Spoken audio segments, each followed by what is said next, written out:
My name is Ashe Kitandwe, the CEO of Njaazi Limited. Njaazi Limited is a labor recruitment company or agency, and I'm happy to be here. Before COVID, our business was flourishing, and a case in point is the remittances that we were bringing in as a sector from these countries where we externalize labor. I'll give an example of 2019. We were able to bring in $1.4 billion as remittances from workers abroad. And when COVID came in, we lost over $300 million. So in 2020, we were able to bring in 1.1 billion. So that deficit, it kind of explains exactly what happened. And because of that, we're trying to pick ourselves up so that we're able to catch up, but also go very far. Because you see, before COVID, our focus was to chase countries like Nigeria, whose remittances are at about $29 billion.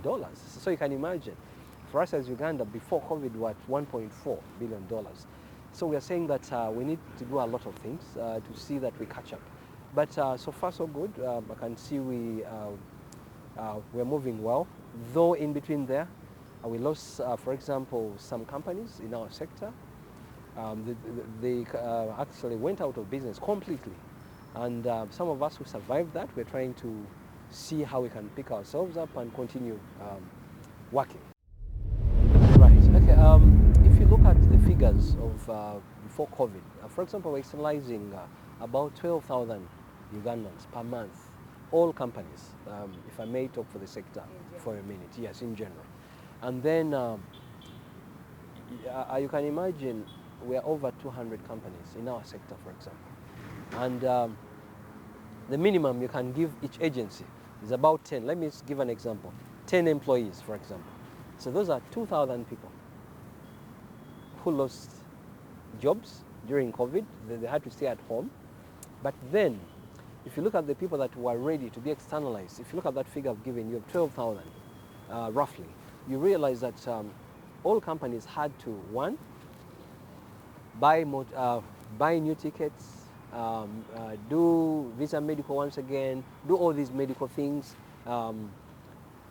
Many contracts were cancelled. They had to compensate these companies or agencies that we work with abroad. So it was a very serious hit, and the truth of the matter is that not everyone was able to pick themselves up. So the figures were quite big. And as far as I'm concerned, for example, if I take a case in point, in Njaazi, I had to actually redo all these things. Remember now, there was also phasing out of the old passports to the new passports and all that stuff. So some countries had old passports. We had to redo that. But also medicals, we have medicals we call visa medical. And that is the comprehensive medical examination done before you're granted permission to leave the country. So yes, the figures were quite huge. And in monetary terms, you can put it around 500 million overall. That's how much we, like for me as in Njaazi, I lost. So if you do an average, each company of that much, you realize that it was quite an amount of money, really.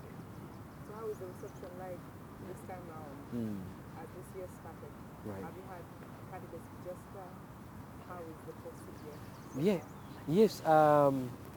Contrary to what we thought, actually, Sandra, right now, because of COVID, COVID also did a very interesting, brought a very interesting scenario. Because, of course, many people lost their jobs. So now the numbers, there is a very big surge in numbers of the people that are seeking employment out of the country. And yes, people are coming in. People are coming in, seeking opportunities here and there. And yes, we're trying to find their placement. But also, we lost some contracts. For example, as in Njaazi, we lost two very good contracts. One with the US Department of State under a subcontract, but also in the other fields. So we're trying to work hard to see how we can get new, good ones. But what I can tell is that the numbers are overwhelmingly high. Yeah.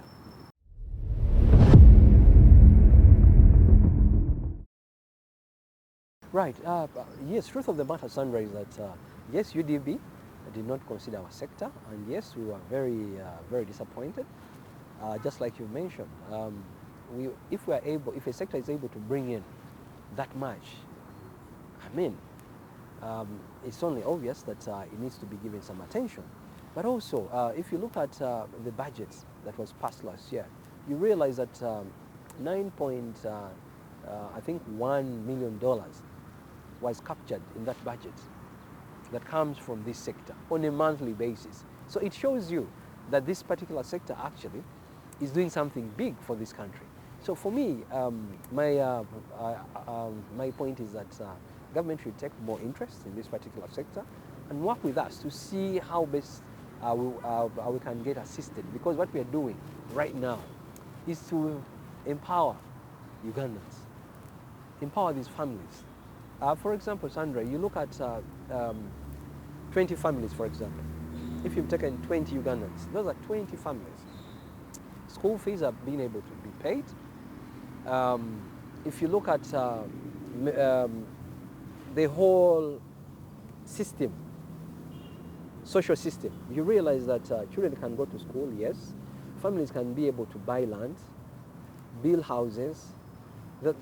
That means the trickle-down effect in this whole economy is quite big.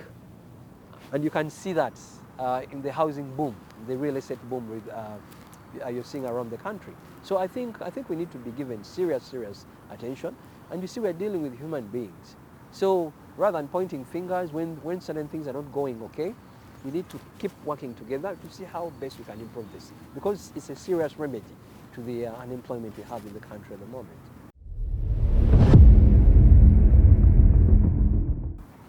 Truth of the matter is that Sandra is going to give us a bit of a hit here and there to see how best we can pick up ourselves. But I can assure you, in the next 3 to 4 years, we should be okay. We should be okay. Looking at the projections, we should be okay. And taking you back a bit, you mentioned about the new laws. Yes, the new laws were actually good. The new regulations from the Ministry of Labour were actually good. But there are some that had a few issues, and those complaints were put forward to government to look into them and see that we can get a middle ground of that. One, don't carry all your eggs in one basket. And truth of the matter, we've now done some diversification into other businesses, so that we're not caught offside. Remember last time, when the airport was closed, for us we were literally closed. And that took almost 2 years. So just imagine, in those 2 years, what were we doing? How were we surviving? Secondly, we need to save as much as possible. Thirdly, let's invest into other sectors so that we're able to keep ourselves abreast with all kinds of conditions. So yes, those are the lessons learned, and anything is possible. Anything is possible, Sandra. Truth of the matter is that no one planned for COVID. It just came, hit us, and whoever was ready, they were able to fight through. Whoever wasn't ready, unfortunately, they had to. But what I can also tell you is that as you're doing business, we need to take risks that are calculated. Yeah. For example, if you've had a business partner who has advanced you some money, you should be taking on advances that are manageable. If you take in big advances and you have such a hit, in most cases, definitely you go bankrupt. And because of exactly that, we should be able to take calculated risks in business. Otherwise, you lose everything. I don't want to say that I'm here because I'm too clever or anything. No, but I take calculated risks, and that's why I was able to pull through. Yeah. What I'm sharing with other members and what I've picked up is to diversify, invest in other sectors, and sectors that, if you remember, we had what they called key sectors, and there was a name they were given in during the COVID period. I can't remember the name, but those were key sectors like essential workers. So now our minds should actually go that way. How can we become essential workers? And yes, you may have a debate, because I think our sector is also under essential workers, but if they were not recognized immediately, so it shows you that you might as well look into other core essential workers sectors And I think that's the direction we need to take. I'll tell you something, Sandra. I'm doing this to empower Ugandans. In my small capacity as a private citizen, I think this is my small contribution to this country. I don't need to be an LC1 chairman to contribute. I think this is a contribution, and I do this because I'm passionate as far as transforming lives is concerned. And secondly, you need to realize that every little shilling that goes into people's pockets, that is crime reduction at some point. People are not going to think about stealing. That means the crime levels will be going down. Insecurity as well, because Sandra, I deploy security guards to Somalia, for example. So these are guys who are trained, who have worked in Iraq before, Afghanistan, and all these war zone areas.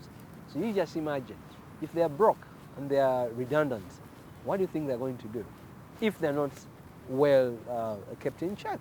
So I think those are the three areas that are making me stick to this business. Every transformed life I look at, it gives me gratification. And I think it's very difficult to separate me from this business, Sandra. From this service, actually, not business, from this service. The very first thing would be that as the message has been going around, of course originating from him, prosperity for all. If we combine efforts and governments, which he hates, gives serious attention to this sector and all the support, this will play hugely in his message of prosperity for all. And it would be very simple. How do we put our heads together, make this safe, more productive, and very efficient? Simple. Those would be my words to him. I just want to appeal to Ugandans to use the opportunities that we have. Yes, we have a challenge of unemployment that we all know as Ugandans, but there are remedies. And if we use the right channels and follow the right procedures, we should be able to at least, like the President said, this is a temporary measure. As we wait on the government to come up with other measures, let's embrace this. Labor externalization is the in thing. The world has now become a global village. That's why, for example, Sandra, when you go to the United Arab Emirates, you find British companies there, you find American companies there, you find all nationalities. And that's the whole point. So we're not an isolated case. So we need to embrace this and work together. Fight human trafficking. Anyone who wants to take you through improper channels, report them. Once we use proper channels and we do the right thing, this will help us grow our economy and the development of our country.